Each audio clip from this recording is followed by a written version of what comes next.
Hello, all, and welcome to the Movie Bears podcast. I'm Brad Harris, and each week I'm joined by Husky Harry, huggable homos who love film, to dish up a little bit of movie news and review a film either current or classic. And of course, this week is no different. But before we get into any of that fun, let me introduce you to my wonderful co-host. Jim Pugliafico is joining us from the road. Hey, Jim, welcome to the show. Thank you, and welcome to the podcast, everybody, from the road. And Will Lindis is here with us as well. Welcome, Will. Hey there, listeners. Glad to talk movies with you again this week. Indeed. Glad to have you all back with us. And if my intro sounded a little stilted, it's because I had the video window up in the background and it started playing while I was talking, and I had 50 windows and I couldn't find it to close it. So, yeah. I hate when that happens, like, because you're always hearing yourself on a couple of second delay from that video, and I can think of no harder way of forming a sentence than with that type of delay. Right? It's sort of like kryptonite in a way. Like, you just become unimpressive very quickly. Like, if you were able to do, like, it'd be kind of great to see, like, this would be like a challenge. It'd be like the ice bucket challenge, but for this podcast. We would all have that running in the background and see if we could make it through an entire episode with ourselves on delay. I bet it would sound awful, but I bet we could do it. Maybe so. Maybe so. But hey, no one's tuned in yet. So how do you guys feel about me redoing that intro so it sounds, like a real intro? Go ahead. Are we going to have to reset? Oh, no. Go ahead. Same link, right? So, yep. The joys of doing it live. All right, here we go. Hello, all, and welcome to the Movie Bears podcast. I'm Brad Harris, and each week I'm joined by Husky, Harry, huggable homos who love film, to dish up a little bit of movie news and review a film either current or classic. With me this week, as usual, are my phenomenal co-host, Jim Pugliafico, who sadly is not in the other room this time. He is thousands of miles away. Hey, babe, glad you're here. Thanks. I'm glad I'm here too, and welcome to the podcast, everyone. And Will Lindis, also thousands of miles away, is here as well. Welcome, Will. Well, hey there, sexy listeners. So glad to have you back with us this evening. Will, are you trying to steal Chris Lopez, Sexy Voice of the Movie Bear podcast's role on the show? Oh, no. See, that was something totally different. Chris Lopez will always be the voice of the Movie Bears podcast. What I was doing right there was I was trying to seduce via my mouth through their ear holes as many listeners as I could as possible. That was my bedroom voice. I couldn't tell if it was a bedroom voice or an NPR voice, but maybe the two go hand in hand. I don't know. Depends on what you're into, Brad. Oh, goodness. Well, hey, we've got some folks jumping on live with us right now. Just want to give a quick shout out and hello to our live listeners. Feel free to say hello in the live chat. We'd love for you to be part of the conversation. And, of course, as long as it's workplace appropriate, we may give you a shout out on air. So jump into that live chat. And for those of you who are listening on digital tape delay, we love you too. Let me make a heart symbol to show you how much we love you. Feel free to comment on Facebook or Twitter with your thoughts on the movie we're about to review. Just maybe 20 minutes away. That, of course, being Dunkirk. We're also going to be dishing up some news out of San Diego Comic-Con, talking about some of the trailers that dropped over the weekend. So we're excited to have that discussion as well. So we've got a lot to talk about. Jim, Will, are you guys ready to just jump right in? So much to talk about. Absolutely. Yeah, let's do it. All right. Well, then let's kick things off with a little bit of San Diego Comic-Con flavored movie news.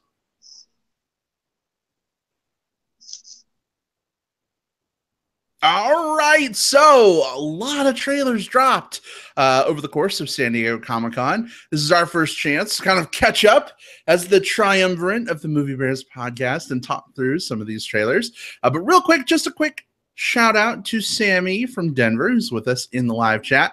Hey, Sammy, glad to have you with us. Welcome. Guys, in terms of trailers from SDCC, I think one of the best ones that's got me super excited, I don't know about you guys, is the new trailer for Ready Player One. We've been talking about this movie as well as the book, like the last 4 episodes. It keeps coming up in discussion. So it's one giant nostalgia piece. Will, you and I, we both read the book. Jim, you've listened to the audiobook. I think we've kind of been collectively wondering, like, how are they going to bring in all these pop culture references? And I wanted to ask you guys, because I don't think he gets enough love. Did you see the Iron Giant in the trailer? The Iron Giant was kind of the star of the trailer, right? Like, do you have on either side of these of that particular moment, you have so many pop culture references. Like, there's going to be a BuzzFeed article. Oh, we just lost Jim. We did lose Jim. My goodness. All right. Should I hold there? Yeah, let's go ahead and hold off for now. So those of you who are watching live, you get to see how the sausages are made. We're just going to awkwardly kill time while we wait for Jim to come back. And I'm going to text him real quick.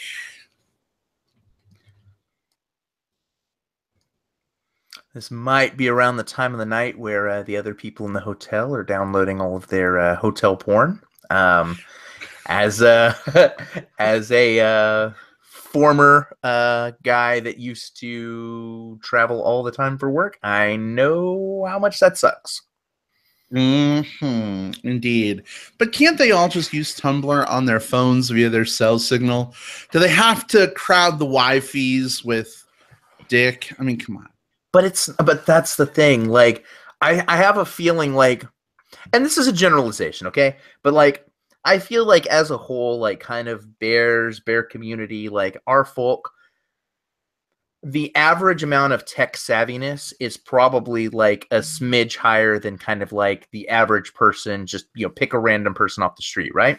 So when you're in hotels, you're dealing with a lot of like older married straight folk who are just like, this is my only place for porn. Let's try to pull up whatever I can get through the internet. And that's what gets bad mouthing my internet connection.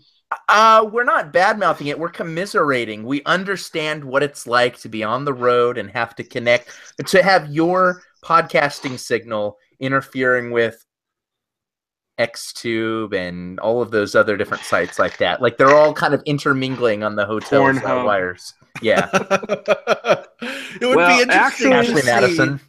It would be interesting to see a report someday of like how much, you know, porn traffic hotel networks experience. I don't know. Yeah, that would be very interesting. I wonder if there's something out there already on that. I wouldn't be surprised if it's out there. Everything's on the internet. But yeah, let me tell you what I think happened. Like, I was kind of expecting this might happen, but I got into the hotel last night about 8:30 and made my internet connection, my complimentary internet connection, to the Wi-Fi here at about this time, 9:30, 9:40 Eastern Daylight Time. And I think those things are good, and they renew like every 24 hours. So basically it kicks everybody off who's been on, you know, who's had the connection for 24 hours and makes you kind of relog back on. And so that's what happened. Okay. Yeah. Very, very well could be. Although I prefer to think of all the hot straight guys watching all the porn activity. It's totally porn. Like, let's call it what it is. Indeed. Sammy, it's the porn police checking in on me. Sammy from Denver says there's a whole lot of that stuff going on in Kentucky. So Jim, you know, just be aware. Who knows? Just be aware. Yeah, and Ryan in the chat, hello to you as well. So hey, let's get back in to the show proper, Jim. This is going to be a fun editing week. I can tell already. Maybe we got some fun stinger material though. So for those of you who are, you know, listening on digital tape delay, check the end of the show. Maybe we have a stinger. Maybe we don't. You won't know. It's like Schrodinger's cat. You don't know if it's dead or alive until you open the box. It could even be porn related. Maybe. In any event, so Will, before Jim unceremoniously got dumped, you noticed the Iron Giant in the trailer. I'm sure you guys did. He does not get enough love, so he stands out. What did you think? Yeah, so the Iron Giant really was the star of this trailer, right? Like he's positioned not exactly at the halfway point in the trailer, but pretty darn close to it. You've got these really cool nostalgia pieces afterwards. You've got some really cool nostalgia pieces before. But I think the one that stood out the most to me, and I think to the internet as a whole, if Twitter's to be any indication, is the Iron Giant. I'm really cool with that, kind of knowing what I know about the book and kind of thinking I know kind of what part in the story that's probably going to represent. I'm very cool with the Iron Giant there.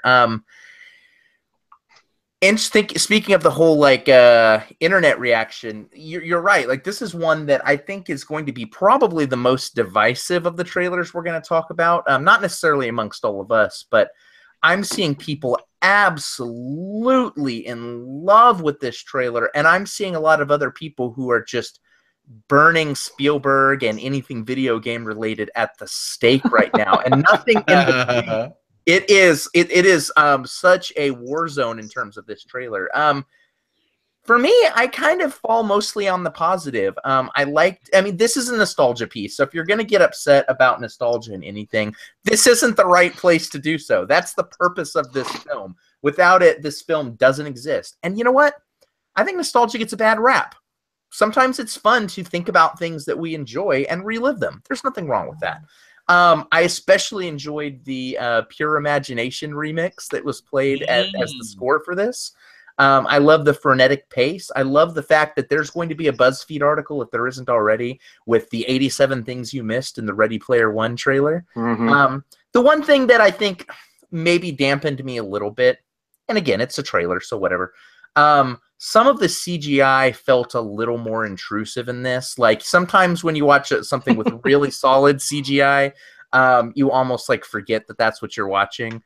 There were some parts in this where I definitely saw like the characters like on the light bikes are doing this, and they had sort of that like video game cutscene ragdoll physics type stuff going on. So that's not enough to really like dampen my buzz on this, but it was something that stood out. Yeah, well, you got to wonder how much of that might have been intentional, because it is drawing from a lot of late 80s, video game stuff, cutscene stuff. I wonder if it's trying to mimic that maybe in spots in the movie in a way. The other thing to think about, babe, kind of to your point too, is it's a virtual reality world, so it's not like it's like superheroes like running and jumping in the real world. You know what I'm saying? So most of the movie takes place in a manufactured world. And by manufactured I mean like represented is pixels in a display. That's kind of where most of the story takes place. So it's going to be that kind of movie. And yeah, we Brad probably mentioned it, but when we listened to the audiobook and he read the story, I mean, to me, it was like, let's take every single like pop culture movie, rock band, video game thing that you can think of and throw them in this giant blender, and we'll take pieces of every one and we'll write a story around it. I mean, that's really what this thing is. So that going in, I kind of want to see some of the cool stuff that they do. I like the kid that's starring in it. We saw him in Mud, if you guys remember, Ty Sheridan. Yep. I really like that kid. Not a kid anymore. I mean, I really like that actor, and I don't know how much this movie is going to give him to do and to be able to act. I got, in reading the story, maybe they'll make it more of a character-driven thing. I guess it is character-driven, but he plays a lot of it as an avatar. So that's going to be really strange to see how they do that. And I loved the second half is set to Rush's Tom Sawyer, which I thought is really cool. Because Rush does play a big part in the story too. So I'm kind of excited to see if they can make I think they have an opportunity here to actually improve on the book. A lot of people, I see a lot of people on Twitter today kind of shitting all over the book a little bit too. Like, oh man, it was a terrible book. People are going to realize how terrible it was. Well, maybe not. Maybe they'll be able to make some kind of improvement on it and have the material elevated beyond what the book was. We'll see. Possibly. I'm just curious about the licensing and how a lot of that works because, from the book, things from so many different franchises show up, from Star Wars to Transformers to Voltron, He-Man, like so many different things, like fucking Land of the Lost, for crying out loud. Like, I wonder how many of these things are going to be able to include in the movie without having to pay out like $600 million in like licensing fees.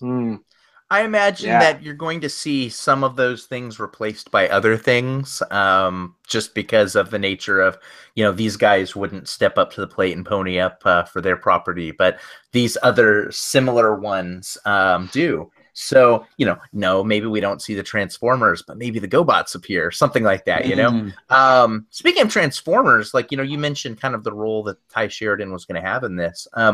I almost imagine that we're going to see, for good or for ill, probably a role not unlike what Shia LaBeouf had in the first Transformers movie, in that he was the human avatar kind of carrying us through the story, but really it was all about all the things that happened around him. I have a feeling like, this isn't going to be the piece that we see Ty Sheridan flexing his dramatic muscle, and that's okay. No. We already had that film. He only gets one film to do that. He only gets one. Yeah, what I'm saying is like this. I wouldn't go into this expecting that, because I feel like that could potentially let yourself get set up for disappointment, because I don't think that's what this film is about. This film looks like it's going to be like an on rails roller coaster where we're just seeing all sorts of crazy crap happening around us. I think that's kind of what we're going to get with this, and that's not a bad thing. Yeah, definitely. Well, speaking of seeing crazy crap happening all around us, we got another trailer as well. I don't know if this movie will be qualified as crazy crap given the success of Wonder Woman, but the new Justice League trailer premiered at SDCC and is now online. I gotta ask, so Jim, I know of the three of us, you were the least superhero inclined, but having seen Wonder Woman and liking it so much, does that maybe, coupled with this trailer, make you excited for Justice League? Does it maybe highlight that the rest of it isn't as good as Wonder Woman? Like, what's your feeling? I think the second thing there. We saw one trailer a couple months ago, right? The first trailer came out, and it was kind of meh. It was all right. But then I don't know if you guys noticed how much more Wonder Woman is in this second trailer. Like, yep.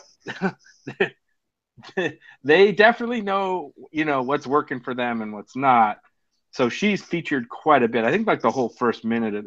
First of all, this isn't really a trailer. It's a 4-minute exclusive peek, I think it's called. Right. But it's super long, and like the first minute or more of it is pretty much all Wonder Woman before some of the other characters come in.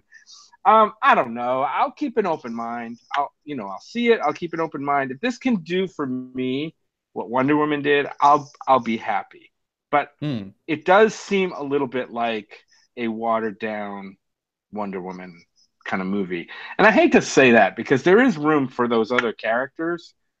But I don't know, man. We've had enough Batman already. We haven't seen Aquaman. We haven't really seen this version of the Flash yet, very much. And who's the other characters? It's Cyborg. Yep. Cyborg. Yeah. So, Aquaman, and the worst kept secret ever, Superman will be back, I'm sure. Yeah. I think it sounds like that's the whole plot of this story, is resurrecting Superman, maybe. I don't know. But I don't know. Like I said, I'll keep an open mind. It's not got me super excited. So not super excited. I like the superhero pun there, Jim. And Ryan in the live chat says, let's hope they don't water down Aquaman. Let's hope they don't water down Aquaman. Oh, how's that? Hope. because the S means hope. I like that. That was right. You know what? Thanks, guys. I had actually forced that out of my brain, and here it is again. Damn. Well, what do you think about this 4-minute exclusive clip that probably showed us all the best stuff of the movie? I think because it showed us probably all of the best stuff in the movie, I can say I liked this trailer better than the last one. The last one was it's petty, but the last one had that cover of the Beatles doing "Come Together." And one of my big problems with the DC movies right now, Suicide Squad was just riddled with these, is extremely on the nose songs. Like, not necessarily just like having like a fun soundtrack. We've seen that, like, we love Baby Driver. We enjoyed the soundtrack from Guardians of the Galaxy, but in Suicide Squad and in that trailer, the lyrics to whatever song is happening match exactly what's on screen, and it's so on the nose, it's obnoxious. I hated that first trailer for that reason, which is a petty reason, but I did. So we don't get that here. Already I'm a little more excited, but I do like that this one started with Wonder Woman, who has so far been the only thing that I would say that I'm really excited about in this whole DC cinematic universe.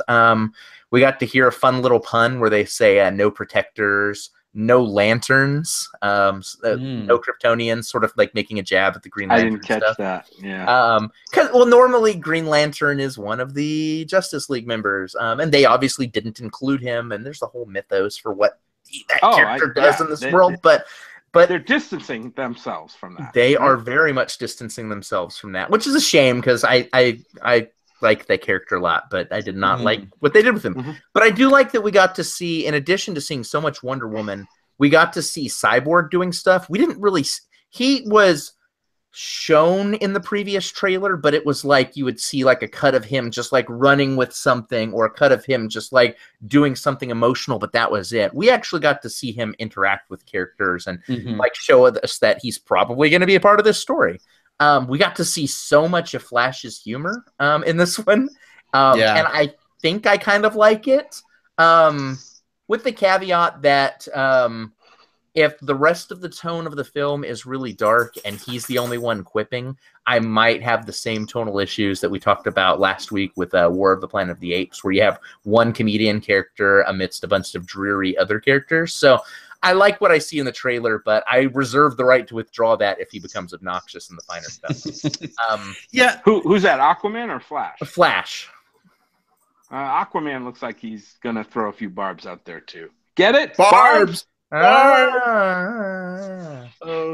Brad, I've got a question for you. You know that little mystery spot at the end of the trailer? Because like the trailer ends and then it comes back up and we see Alfred talking to someone.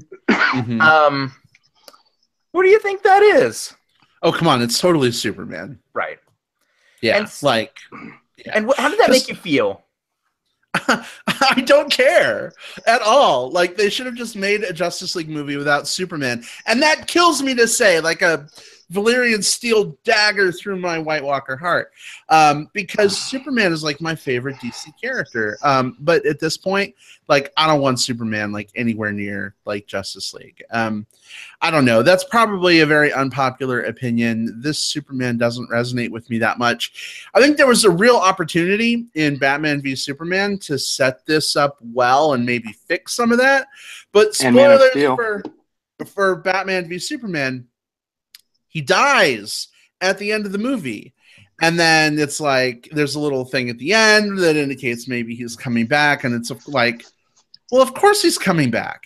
So now my thing is, this movie's going to start, and we see newspapers in the exclusive thing, like World Without a Superman, whatever, they're dealing with that. And it's like, well, come on, we know Superman's coming back. It was in an Entertainment Weekly article. He's in a picture with the Justice League. Like, that's going to make probably the first 45 minutes of the movie, I don't know, difficult for me to get through. Yeah.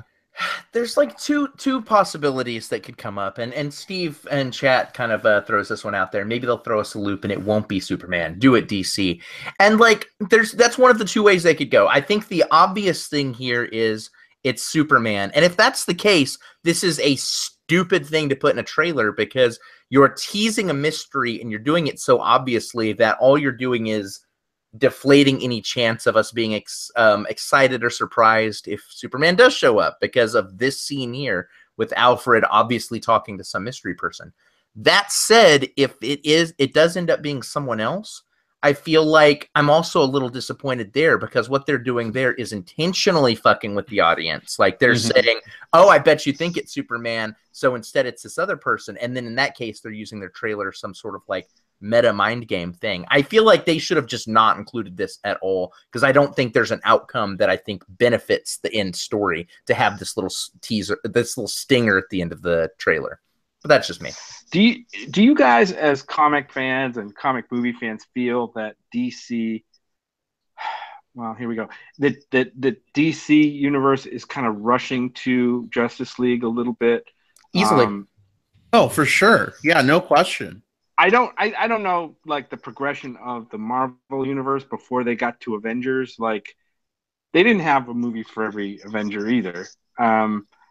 So why does this one feel rushed and that one did not? They kind of did have a movie for most of the Avengers, but the thing is that the connective tissue, I think we think about the Marvel movies right now because they're very interlaced in a lot of ways. But if you think about it, it's only become that way after 15 films. You know, we're pretty deep in the mythos. When those early films, the connective tissue was usually just, I'm Tony Stark and I'm doing my own mission that's totally independent of anyone else. And then maybe Samuel L. Jackson shows up after the credits. And that was the connective tissue. So each of the characters got to kind of live and breathe on their own. Here, what we've got is Superman had a chance to live and breathe on his own. We had Man of Steel. Wonder Woman got a chance to do her stuff. Batman didn't really get that opportunity. The first time that we saw this Batman, like this universe's Batman, was in context of Superman. So we didn't even get a chance to really explore what Batman is like. And maybe we don't need to. We've seen enough Batman movies, whatever.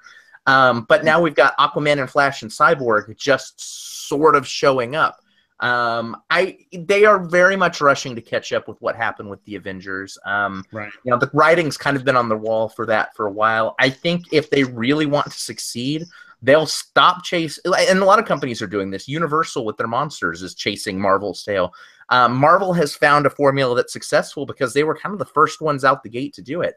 I think what would really, really, really be solid right now for DC would be to roll back and do more of these like Wonder Woman type stories that just focus on one character and like whatever their core essence is and let those build up. You want your Justice League movie? Bring it out in another 4 or 5 years after these characters have had a chance to ingratiate themselves with us. But I agree because the problem now is they've got to fit in some backstory for these new characters.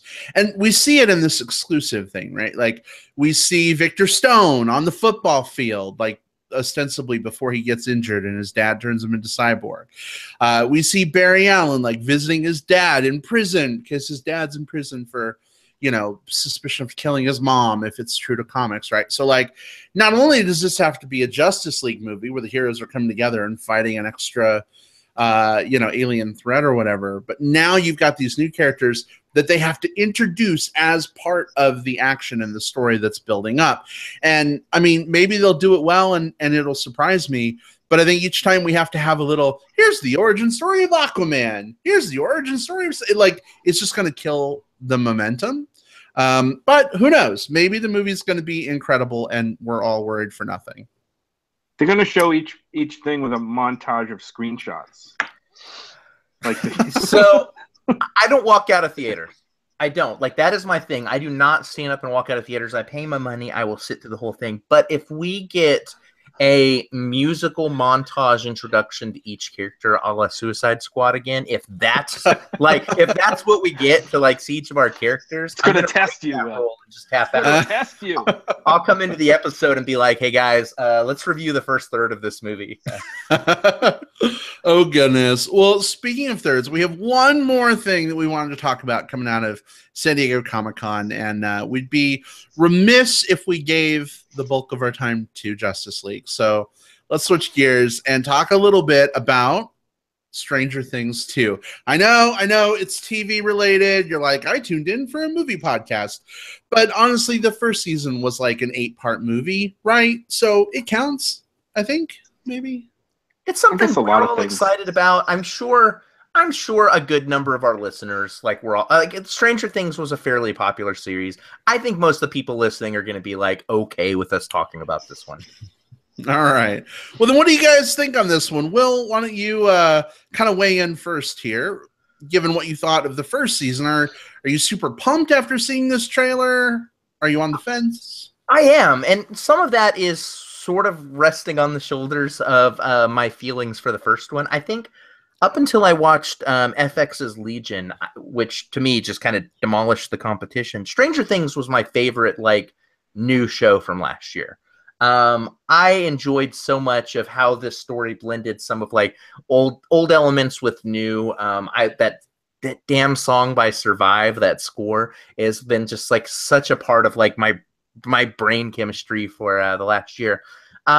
So what I like so much about this trailer is I feel like it also blends some old and blends some new, not just from like a nostalgia plus story element type perspective, although that's a big part of this, and that's also okay. But also in that this series looks to move the storyline very much forward. It looks like it's moving into much more of like a there were much more like kind of Halloween-ish horror elements mixed in with kind of these like creepy sci-fi elements that we saw in the last series. But we also get to see all of those playing out in connection to the characters dealing with the fallout from the last season, the old and the new. You know, how do these characters move forward into this new storyline while also still weighed down by the baggage of what just happened to them? That's pretty cool. That's pretty exciting to me. I want this series so bad. I cannot wait to watch this. I also like that we got to see color schemes like in the sky, like that vivid red and vivid blue from kind of the opening shots. We were joking about it in the poster, like when we talked about the poster a couple episodes back about how, oh my God, like it's like every one of these posters always uses like the same red and blue color element. So I was surprised when it wasn't just an artistic element for the poster. It's actually like in the sky in the actual in the trailer in the actual show. I thought that. Oh was yeah, cool. yeah. So Jim, how about you? I know a lot of people love this, and I'm not going to shit all over it because I think it's a well-done show. It's just not really up my alley. I mean, it's definitely like – it's kind of like a Stephen King Stand By Me or It, novel done with a whole bunch of pop culture stuff thrown in. More pop culture stuff thrown in. It's well done. It's just not really – kind of up my alley. I thought the trailer that we got was okay. It didn't tell me, somebody who's like, yeah, okay, I've seen the first show, it's okay. It didn't tell me like, oh, well, wait till you see what we do this time. To me, it looked like they're just doing more, maybe, more of the same. I don't know. I know that sounds like really negative, but it didn't really show me anything different. And of course, the show was so successful, I'm not sure why it would even try to do something different. It's going to stay in its wheelhouse, please its fans, and I'm sure it'll be very successful. And I'll probably watch it, but yeah, it's not like near the top of my most anticipated list of things, to watch movie or TV wise coming up. Understandable. You were a little more lukewarm on the first season, I think, than I was. I watched the whole first season. I'm like, holy shit, Jim, you got to watch this. And I watched it with Jim a second time. And well, Jim, tell me what you guys liked about. Tell me what you guys saw in this trailer that made you like get really excited. Yeah, we gotta jump into our movie talk here in just a bit. But if I had to call just a couple things out, I would say the whole aspect of Will slipping into the the underworld sort of at will, so to speak. Get it? At will. At will. I think that they're dealing with a giant monster, maybe. Maybe there's sort of a kaiju element here. Has kind of got me a little bit excited. And isn't that the of Gordo course, monster, whatever it is? The Gorgonzola. What is it? The Gorgonzola. You know what? I don't care what the monster is called now. I'm going to only call it the Gorgonzola at this point. Like, it is the Gorgonzola. If the Alamo doesn't show a Stranger Things marathon with a Gorgonzola sandwich, then they're missing the boat. Just saying. You know what? Until right now, I didn't consider the possibility of there being a Alamo showing the entire series marathon. And now I think it's definitely a possibility with like a cool glass and poster by Mondo. So you don't know how much the sentence you just uttered, Jim, just made my week. Well, and here's the thing: the monster is officially called the Demigorgon or something like that, right? Yeah. What is the official? Oh, that's what it is. The Demogorgon, right? So it could be like the Demigorgonzola like sandwich. You know, it works. It just rolls off. Gorgonzola with a demi glaze.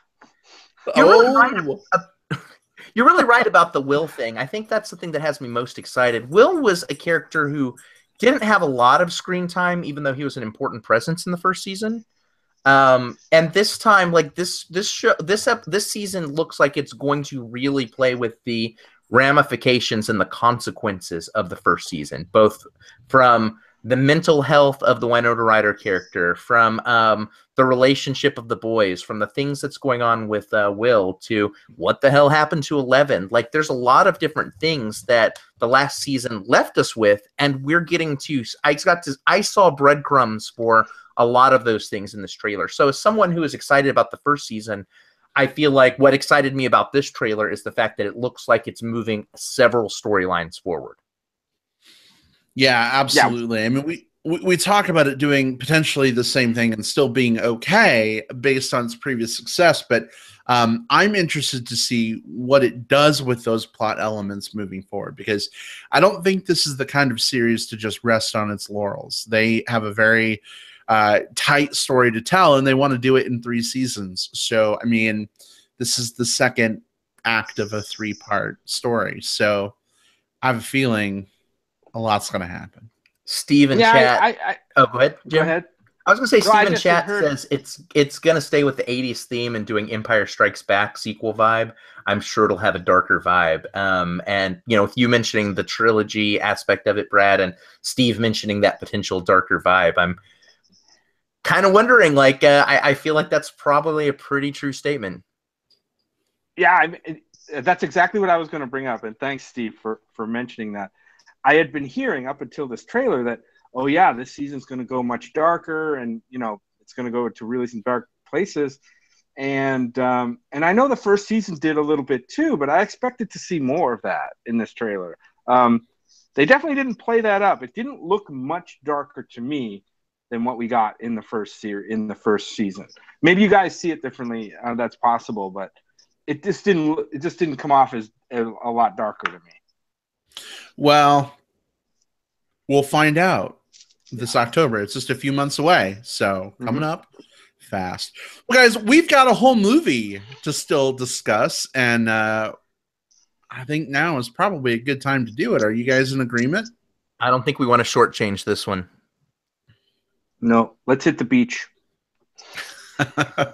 Or take to the skies. In any event. Or a thing that's probably a spoiler. Let's glide right on. I won't mention my. I guess I can't be the third one. Damn it. All right. Well, listen, we're going to be talking pretty extensively about Dunkirk. Before we get into our review, though, just a note for anyone who may be new to our format. New, not nude. This is not a nude format show, although it kind of is, right? Kind of a little, maybe, when Magic Mike Levins is on the show with us. But in any event, we're going to talk about Dunkirk spoiler-free for probably about 10 minutes or so, and then we'll give you a fair warning before we go into maybe an elongated spoiler section. So if you're on the fence about seeing Dunkirk, you're not sure, feel free to hang out with us for a little bit. Again, we'll give you a warning when it's a good time to step away to protect your virginal innocence if need be. But all of that said, guys, here we go. Our discussion of Dunkirk.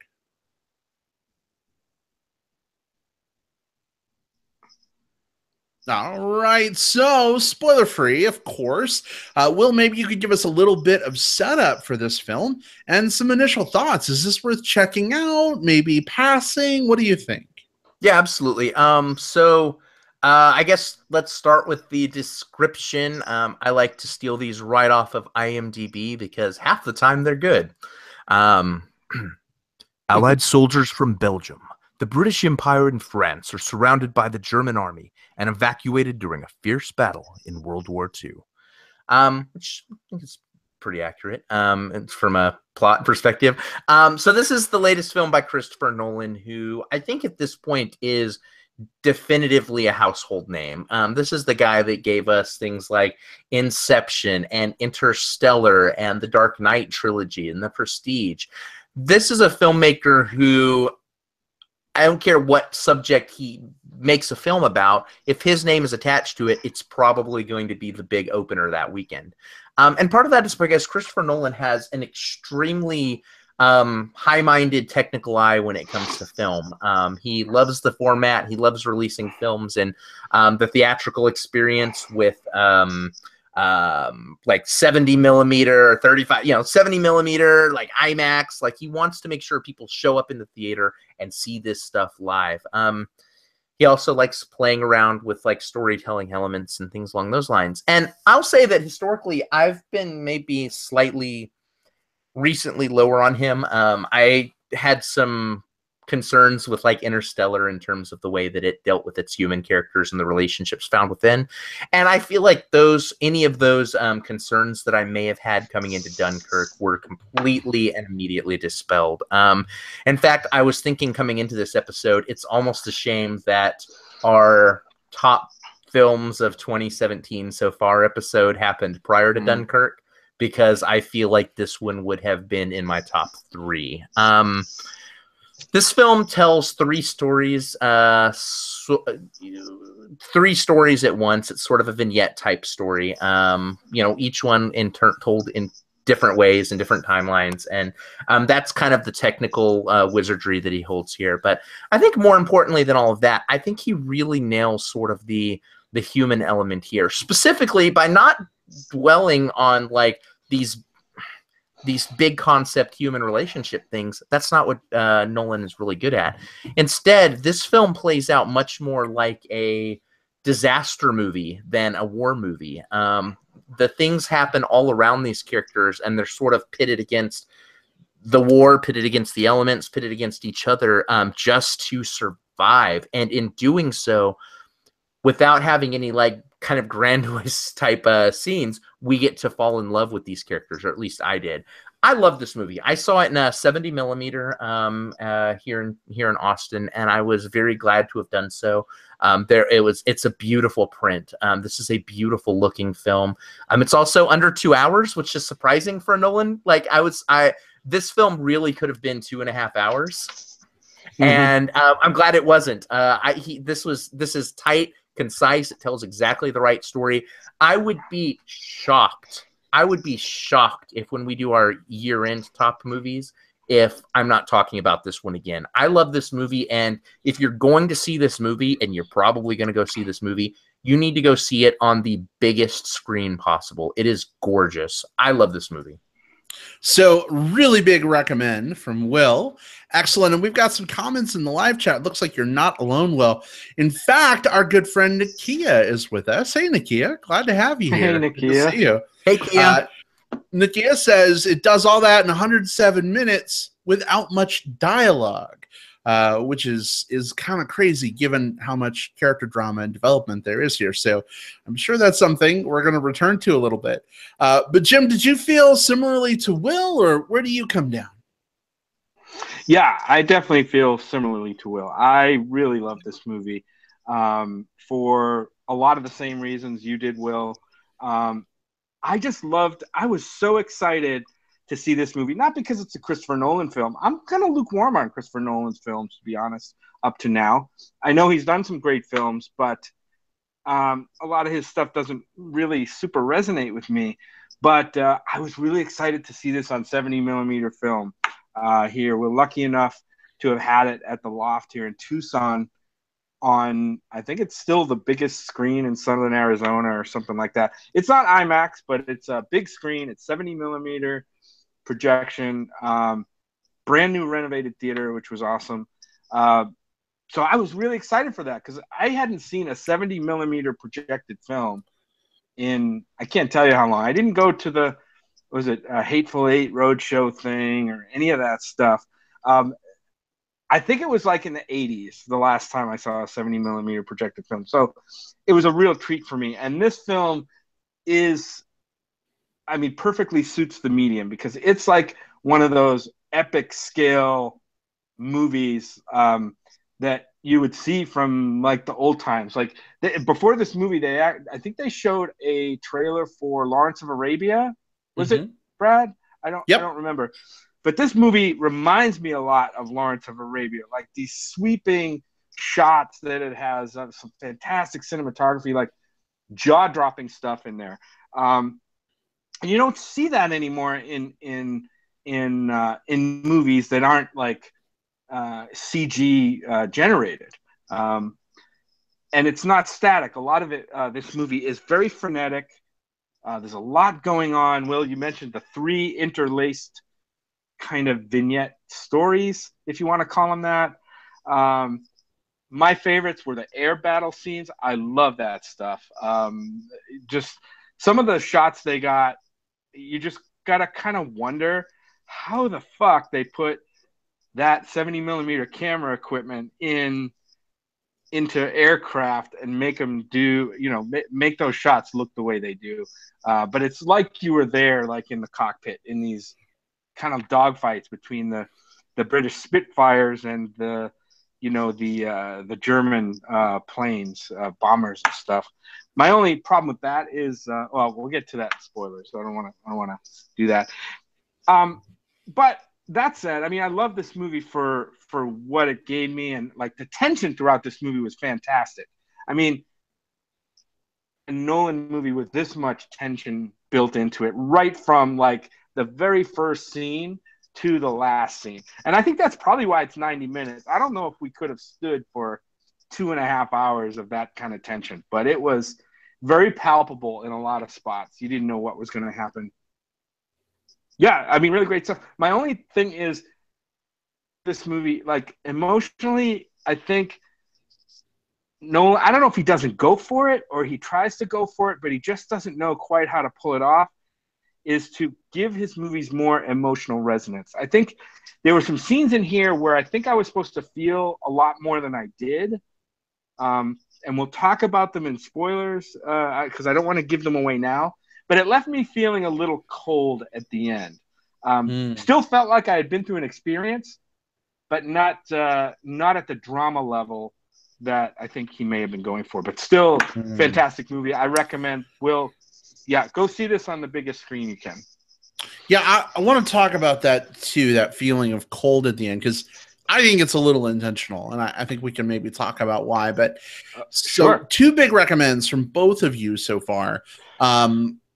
I got to come in as a big recommend here too. And, it's funny when we did our, favorite films of 2017 episode, episode, I was like, guys, Dunkirk is coming out. We haven't seen it yet. I bet it's going to change some of our lists. Will, we already know it will with yours. Jim, would this have made your list for that show? Probably. Yep. Yeah. Probably. Yeah, and me too. In fact, this will probably end up somewhere on my top 10 for the year at the end, depending on how Oscar season goes. But this is a phenomenal film in every way. I mean, I have little small complaints. You guys have talked about a lot of the positives. I don't want to rehash. So, me, I'm the cranky old man of the Movieverse podcast, so I'll focus on an opportunity. I found a lot of the dialogue to be hard to follow, and when the movie doesn't have a ton of dialogue to begin with, that creates some issues for me. Part of it is like they're whispering, they're mumbling. The other part of it is they have, English or French accents or whatever. And so you kind of have some auditory roadblocks to understanding what's being said. Part of it too, I mean, I love the Loft. They're great. Their newly renovated theater is amazing. I would be interested to see this in like a Century Chain theater or something, though, just to see if like the center channel or dialogue channel or whatever you call it maybe is a little louder, because it seemed like it was getting swallowed up a lot with the bits of the score and obviously the loud sound effects. And I think it made things a little bit hard to follow, like dialogue wise. But I think one of the strengths of this movie that makes up for it is how little you really need that dialogue, like the context of the action and, the basic setup at the beginning. I mean, I almost think you could make this like a black and white silent film and it would be, just as effective in a way. Will, you're making a fun face at that idea. Do you like that? So what I like so much about that idea is I think one of the big jokes with the Oscars is always how Oscars love movies that are kind of about film or about like kind of playing with the concept of what film is. If you made this a black and white version, like silent film, it's over. Just give it every single award, like it automatically wins. Yeah. Oh, goodness. Well, maybe we'll get a special cut of the movie someday that's like that, and we'll see. Dunkirk, the artist version. We've got that with Logan Noir and the Chrome edition of Mad Max. So the artist version of Dunkirk is not too far behind. We'll call it Dunkirk, Nebraska. I would watch that. I would watch that. Yeah. Except I want to see the guy in his winter hat, like flying one of the Spitfires. I won this plane at a contest. But hey, in the live chat, Sam from Denver says the dialogue is obscured. So maybe there's some intentionality to that. Yeah. And Nikia says Nolan said he studied silent films to help him push this movie, especially crowd scenes without the dialogue. So that absolutely makes sense. And even though it's an opportunity, I think it kind of forces you, and maybe this is part of the thinking, to invest yourself in the action and reading body language and looks, as opposed to everything just being spoon-fed to you with dialogue. So for me, it evens out. I think it would have been stronger just for me personally if there was some clearer dialogue. I'm okay with less. But overall, I mean, that's really my only complaint. I think this movie is the perfect length. I don't feel like any minute of the film was really wasted at all. And as someone who complains about pacing in pretty much every damn movie I go to see, that's pretty impressive to me. To have that, hour and 7 minutes fly by and not feel like it dragged at all. I keep revisiting that scene from War from the Planet of the Apes about 2/3 of the way through the movie we talked about last week, where like the whole momentum of the film just comes crashing down and everything kind of stops. And I'm like, this is Christopher Nolan. I'm channeling Interstellar here. Oh God, what are we getting into? But I was very, very pleasantly surprised. No pacing issues with this movie. None at all. Like, this film flew forward. And I think part of it is not only the runtime, but also the fact that this is a story divided into 3 stories. So there's something to be said for any time one of the stories got to sort of a downbeat moment that might have dripped away some of the tension. It was able just to skip over to the next one and then come back into the next one when the next element of tension was happening again. So I told my boyfriend Scott as we left the theater, it's just like, I don't have fingernails left. Like, I chewed them all off watching this damn movie. I did experience the same. Like, if I had one quibble, and it is a quibble, it is like such a minor thing. Like, this is a 5-star movie for me. This doesn't like detract anything major.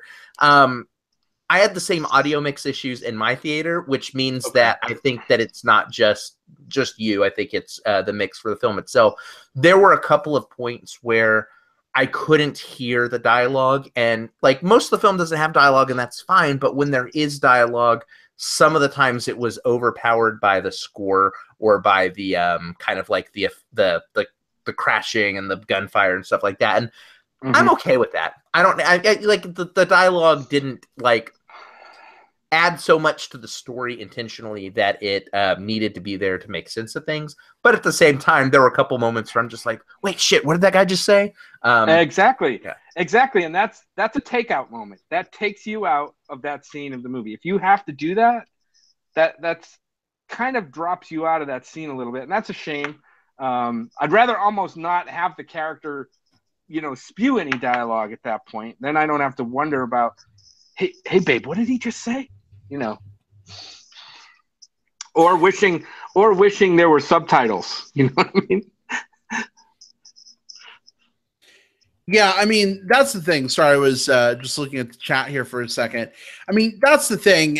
You know, Nakia is saying that Robert, also our friend, hey, Robert, glad you're listening in, Hi, Robert. mentioned that, you know, remember, part of the issue with maybe the dialogue and the sound could be, and I'm paraphrasing, sort of a metaphor in a way for the soldiers' hearing being maybe shot from all the gun blasts and loud noises. And I get that. I could see that. I think you could give us a little bit of like Baby Driver, like tinnitus from that, though. I mean, I've been around when guns are being shot without earplugs in. Thanks, Dad. And, you know, like you get kind of that ringing in your ears. I don't know what happens to it sustained, like time after time after time. Maybe it becomes sort of a dull obscuring of sound without the ringing. I don't know. But here's the thing. There are moments where, and we'll talk more about it in spoilers maybe, but like a character will give an important speech about what's happening and what's going on. And when you can't hear like the hero's speech, like you save what little dialogue you have, you deliberately put that in, and then you can't understand what the fuck the hero is saying. It's like, okay. Anyway, small quibble I'm overall. just going to say one word, and you guys will know what I'm talking about. Bane. Yes, absolutely. You know what's kind of neat about this film? Like another positive to put in its cap is the color palette, like the color correction and stuff. Like there's this thing that happens with specifically World War II movies. You see it with other movies too, but a lot of films, like when you think about a certain era, they get color corrected a specific way. So World War II movies often look either drab green or brown. Like that's the kind of the color palette that goes with them. But this film was corrected to a, like, there's like this blue haze over everything, no matter whether it's the sky or the sea. There's a slight blue haze over everything. I thought that was incredibly effective. It made this film stand out for me as a World War II film, and it actually made me kind of stop thinking about some of the World War II tropes that I usually think about, because this isn't, for me, this isn't a war movie. This is a survival thriller of a movie set in a war story. I think it's brilliant that he did it that way, and I just love the visual and the audio cues that helped him sort of like pull himself out of the genre that I think we've seen so many times before. Mm-hmm. Absolutely, yeah. I thought, at least for me, I did notice some of the blue shifting a little bit, but it wasn't so pronounced that it was distracting. I thought it was a fairly neutral color palette, like you know, muted it a little bit, so that, you know, the bright colors didn't really pop too much. I got the sense that most of the time it felt like overcast in the movie. Does that make sense? Like, like a lot of the time at sea, it was totally overcast. But now that I think of it, there may have been some sunny spots too. So there were some sunny spots, and I don't want to make it think like this is like one of those ones that's like heavily color corrected. It's not. This film just has a very blue color palette, and a lot of that is because so much of it is on the ocean, or so much of it is in the sky, or the beach scenes are often, like you mentioned, like cloudy and evening shots. Gray. Like most of this film is in that sort of a color. And so I think that is a great thing. Like that is, like, for me, that is a positive.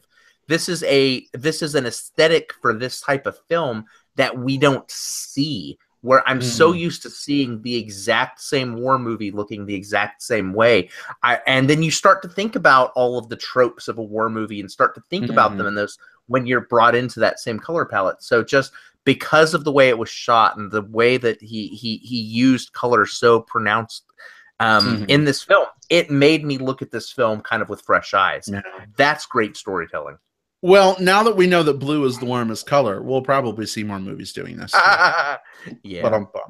Hey, listen, we've still got spoilers to talk about, and we're getting toward the end of our show, so we're going to go ahead and segue into our spoiler section. Listeners, if you haven't seen this movie yet and you want to protect yourselves from being spoiled, feel free to step away for a little while. Come on back in about 10 or 15 minutes for some plugs.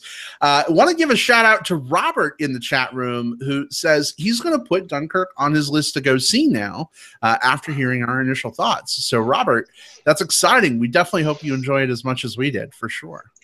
Get ready for an experience. Yeah. Indeed. Oh man, like I envy anyone who has not seen this yet, because that I like one thing that I can never have is the experience of watching this for the first time again. And I wish I could, because I mean, again, it's such a beautiful film. For sure. Will, I think they make some drugs that can wipe out the last 72 hours of your memory. You could always just take those and then go see it again. Do you want to Eternal Sunshine me? Let me go get my spotless mind machine ready to go. In any event, we're done stalling. Spoilers are officially inbound. Robert, we understand you stepping away. We'll see you next week. No problem. Steve, you as well. We'll see you later. Spoilers are officially fair game.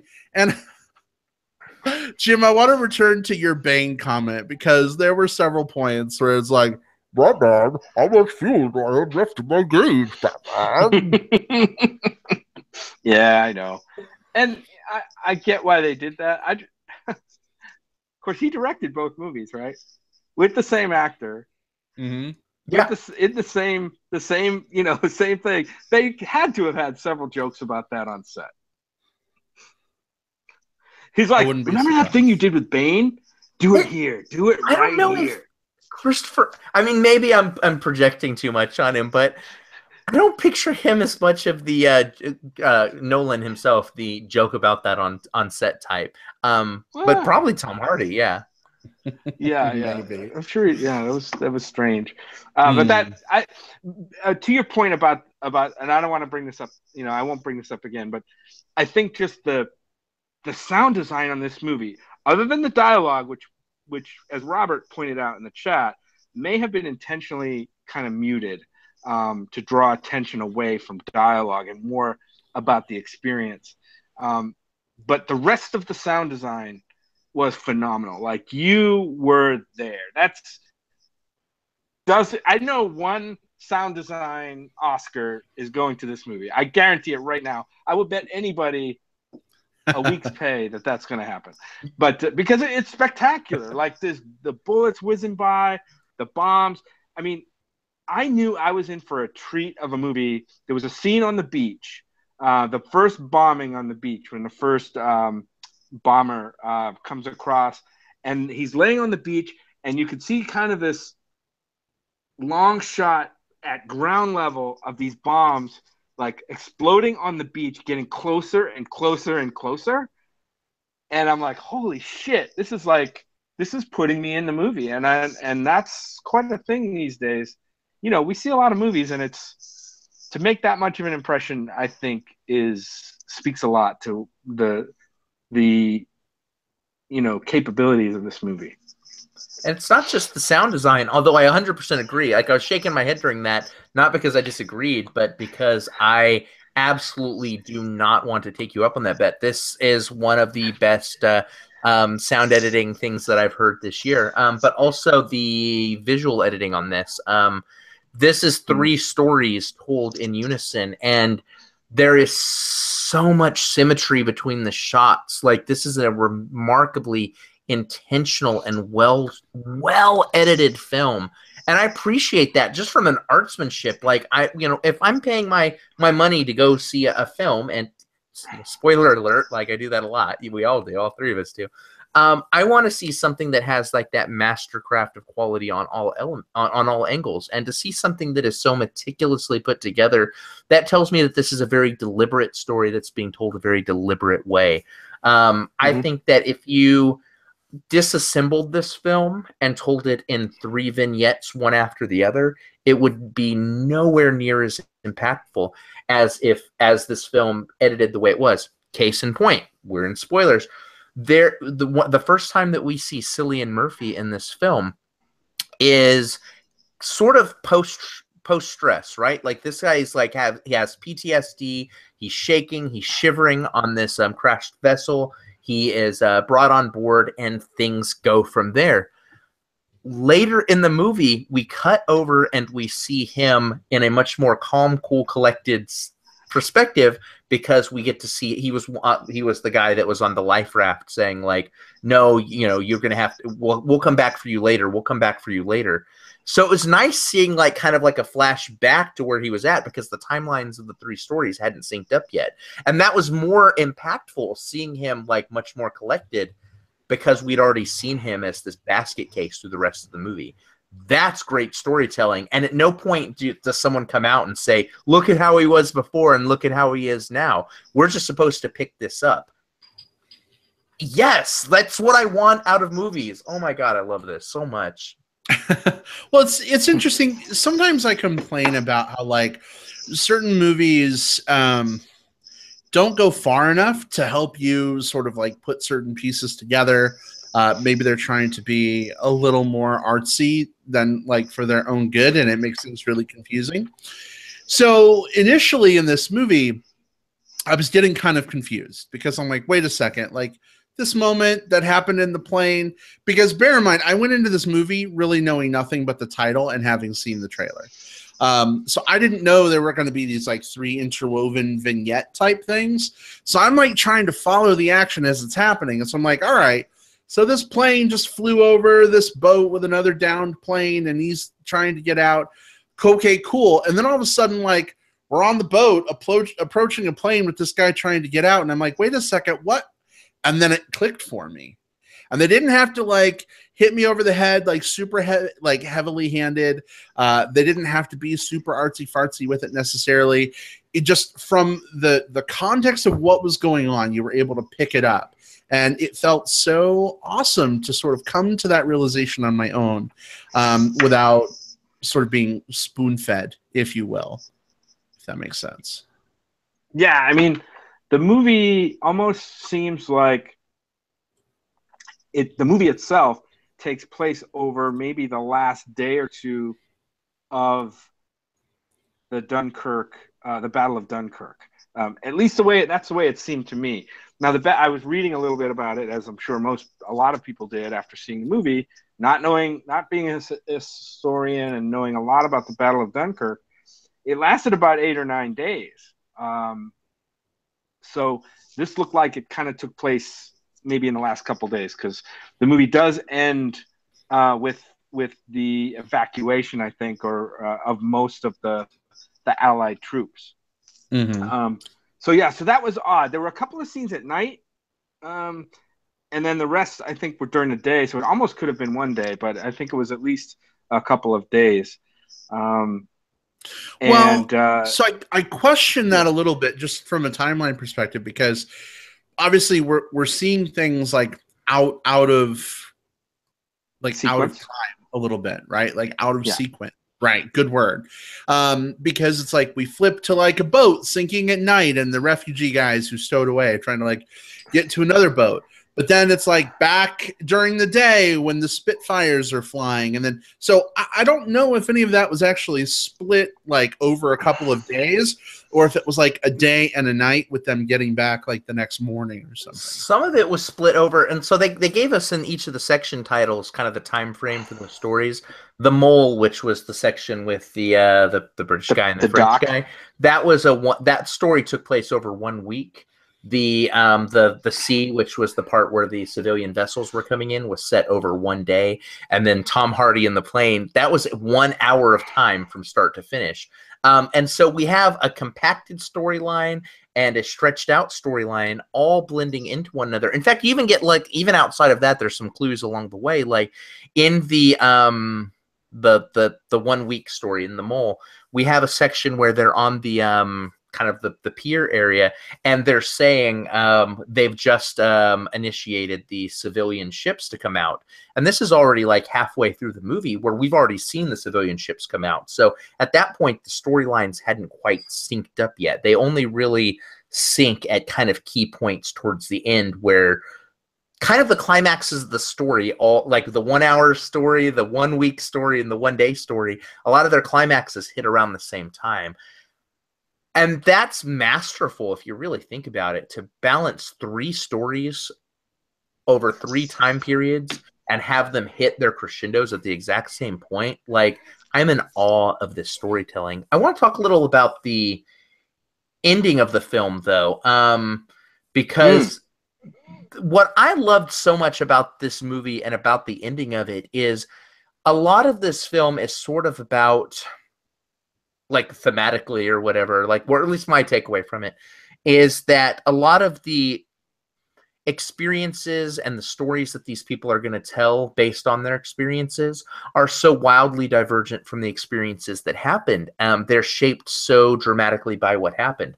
For example, you've got a character who, so the boat, like the sea story, you've got the boy that dies, right? Because he gets pushed down the thing by Cillian Murphy.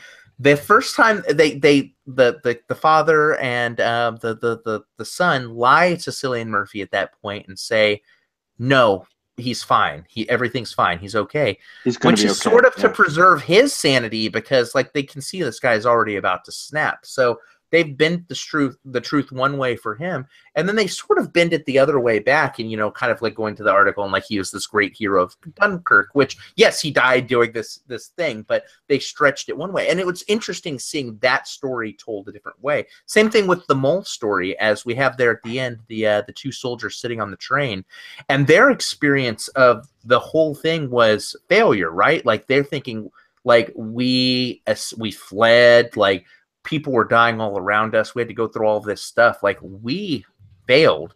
And then you come back and you see all of the people cheering, and you've got that overlay of the "We shall fight on the beaches" speech by Churchill, which paints this as a victory, not as a failure. And you can tell that the characters were sort of coming to terms with that, kind of like how out of sync their interpretation of the events was from the way the public will then see it.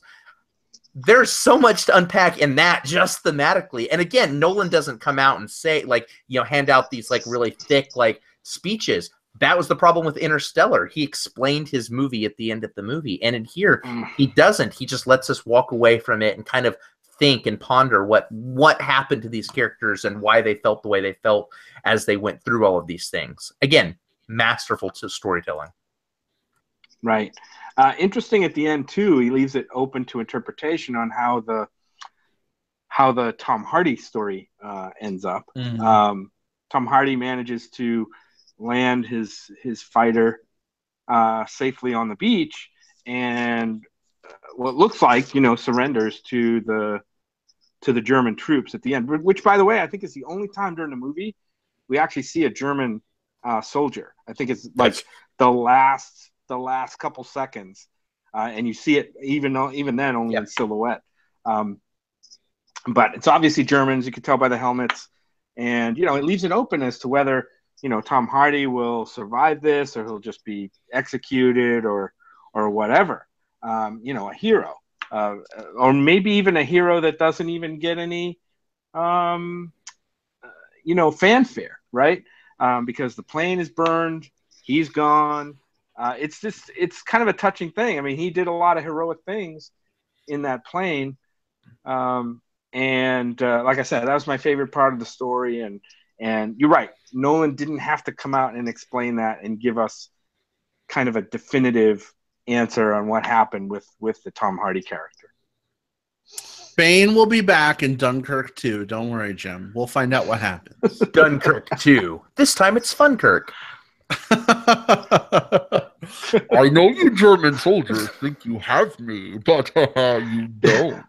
One of the things that kind of took me out of a little bit was, like, it seemed like the Spitfires only got up onto the bombers, which are slower planes, after they bombed one of the British ships. Is that, you know what I mean? Like, the bombers would come by, they'd be on the bomber, it would drop the bombs, fuck up the British ship, and then they'd knock the bomber out of the sky. And maybe that was to portray, like, the futility of what they were doing, right? Like, you really couldn't fight the German onslaught with a few Spitfires that they had. Although they did a pretty good job. It's just they couldn't get those bombers in time to save those poor people on the hospital ships and everything. Unfortunately. Hey, Nakia in the chat says, Brad, I feel like I've seen a photo of you in a Bane mask. Am I just making this up, or was it maybe you and his CPAP? I definitely don't have a Bane mask, but I've stayed at your house before. You've seen me probably with my CPAP on. So maybe that's what you're thinking of, Nakia. Perhaps. I also seem to remember, and I don't know if, like, you specifically, but I remember this was a thing when they were doing the promotional stuff for the third Nolan Batman movie. There was like a Facebook app where you could kind of like Bane mask yourself, like, so you never put it on yourself, but people would change their profile photos to like those, like just kind of a Bane mask over it. Like, I think maybe I have one too. I think so maybe that's what, you know, I know those, that was a thing that was happening at one point. I don't think I ever did that. Nakia's right. I remember something. There was something to that. But it was on the show. Yeah. I know what it was. So Brad was actually cast originally. He was originally the role that Tom Hardy later played. Here on the Movie Bears podcast, we ran a few like promotional shots, just like, holy shit, Brad's playing Bane. Like, we should talk about this. But Tom Hardy came in with those sexy, luscious lips of his and stole the part right from underneath Brad. It was unfair. I remember calling bullshit on the whole thing at the time. Actually, hold on. He didn't steal it from me. I gave him the part, and he gave me another part, so it all worked out. You mean Bane, not the fighter pilot, right? I got you. I mean Tom Hardy. Tom Hardy. Is definitely he's right. My hard e-boy. Anyway, it's that part of the podcast, right? It is. We're at the end of the show. We're getting a little bit punchy, I think. But it sounds like we're pretty universally agreed on this being a really, really great film. I'm thinking we could probably spend easily another hour and a half talking about this movie. There's so much else to talk about, from the boy that Cillian Murphy's character accidentally kills, and they try to make him think he's going to be okay to protect his like conscience, you know, but nope, he sees the dead body, to all of the British soldiers looking the same and not being able to tell them apart sometimes. Right. There's a lot of different things we can still talk about. But when all is said and done, this is a big, huge, hearty, juicy recommend from the Movie Bears podcast. So if you haven't seen it yet and you're listening to spoilers, maybe your argument is it's history, so it's not a spoiler. Good for you. But go see this movie anyway. Guys, let's transition into some plugs as we wrap up here. Jim, what have you got this week? Man, I saw a movie on my iPad partly yesterday and finished it last night. There's a movie called Irreversible, and it's Gaspar Noé from 2002. Guys, I don't know how this movie made it onto my list, but it is one of the most harrowing movies I've seen ever. The very worst possible choice to watch on an airplane, because in the first few minutes, and this may be mild spoilers, we get naked men. We get a gay sex club named Rectum, and there's a big giant billboard, like neon sign, that says Rectum outside of this club, flashing on my iPod screen while I'm sitting next to people trying to watch this on a plane. I actually had to turn the movie off, because at one point I'm like holding it sideways so people couldn't see it, and I'm like, this is bullshit. So I had to turn the movie off. Anyway, man, I don't know. I'm still trying to process this movie. This had some of the most hard to watch scenes ever that I've seen in a movie. Violence, sexual violence, and in the end, I'm not even sure like what the hell the whole movie was trying to say. But it is a harrowing experience. There's some awesome filmmaking in here. Like jaw-dropping stuff. I just don't know if it held all together for me. So, by the way, the movie's told in reverse order, like in several, like 15 scenes that go in reverse order from the climax all the way to the beginning. It's called Irreversible. Check it out if you're really like into hardcore, like, oh my God, what did I just see kind of movies. So, Jim, Part of how it may have made it on your list, I think when we did our top 10 of the 20th century list, like however many episodes back, this was either on my list or in my also rans. Like this is one of the best movies I've ever seen. But it's also easily one of the most fucked up and like it's extremely hard to recommend to anyone seen. So I saw Jim tweeting like about watching Irreversible on a plane, and I'm just gasping in horror at this tweet, thinking about like how quickly he must have like closed his screen. Like that is at the same time both the worst and the best pick to watch on a plane. Indeed. All right, Will, briefly moving through our plugs. What have you got this week? I'm going to plug one that we've kind of talked about before on this show, but a long time back. I got a chance to rewatch The Big Sick this weekend. This is a movie that we talked about a little bit kind of post South by Southwest. This is a film with directed by Michael Showalter, the guy that gave us several things. You know, he's from the state. He gave us Wet Hot American Summer. He gave us Hello, My Name is Doris a few years back. This film is a romance about movie comedy starring Kumail Nanjiani from Silicon Valley and a few other things, but like stand-up comedy as well. I love this movie. I laughed so hard and got misty-eyed a few times, and had that experience from South by Southwest. Easily my favorite comedy of the year. Easily my favorite like romantic story of the year. So good. And but I didn't get a chance to watch this like cool little romance movie with my boyfriend, so I got to take him over the weekend, and he walked away from it just like absolutely beaming as well. So I do recommend The Big Sick. Like, not enough people are talking about this movie. It is so solid. If it's in a theater near you, you should go see it. It's good. All right, awesome. And speaking of South by Southwest, there's a movie I did not get to see at the festival that is going wide this weekend. That is Atomic Blonde. Very excited to see Charlize Theron doing her thing in this film. So, Jim, when you get back from your work-inspired sojourn, we're going to have to go see this movie this weekend. Finally. Yes, very pumped to see it after it being at South by and not being able to catch up with it, and then seeing the trailer like a billion times.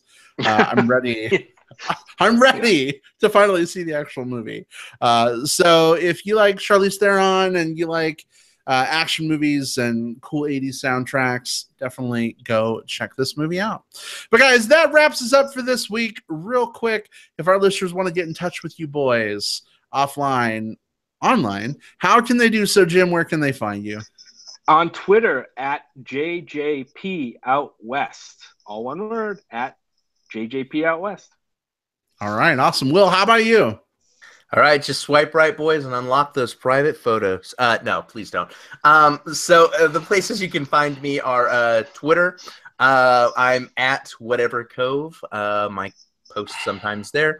You can find me on Facebook. I'm William Lindis there. Please just send me a message. Let me know you're from the show. So I don't think you're just kind of a random person adding me. I post way too much there. And I'm also on Letterboxd. It's where I go to list and document films that I've watched. Just search William Lindis. You should find me there. So yeah, come look for me, listeners. All right, awesome. And you can find me on Twitter at iBradPro. You can also find me on Facebook. Just search for Brad Harris. I think I'm the only Brad Harris in the bear community, so I'll be the one with the mutual bear and chub friends. And chaser friends. Guys, the labels are like way too fragmented for our community. Like, I like to make Facebook posts like restricted to just that audience, and I feel like I have to add that tag. It's like way longer to type out than my post is when I do that. So we need a clever way of like condensing it down to like one easy to use like term, I think. We need what is the term for a bear chub chaser? Like do we have an acronym for that? Is there a letter? Babaser? I have no idea. Yeah, there's something. Some listener be super creative. Send us that. We're going to start a revolution. It starts There with you go. you, continues with us. We're your megaphone. In any event, feel free to add me on Facebook if you like. But as Will mentioned, please send me a message first. Let me know who you are so I know you're not a random robot. There's only one robot person. Well, I mean, there's only one person I know that goes by robot as part of his very endearing, super cute thing. And that is, of course, Robbie the Robot, or Robert, who we love and adore, along with Nakia and everybody else who's been hanging out with us in the live chat tonight. Sammy and Ryan, Robert, Steve, I know you guys stepped away earlier, but great to have you with us. Thank you so much for joining us, as well as those of you who are joining us on digital tape delay. Glad to have you guys with us as well. We are out until next week. Take care, everybody. Goodbye. Bye. Bye-bye.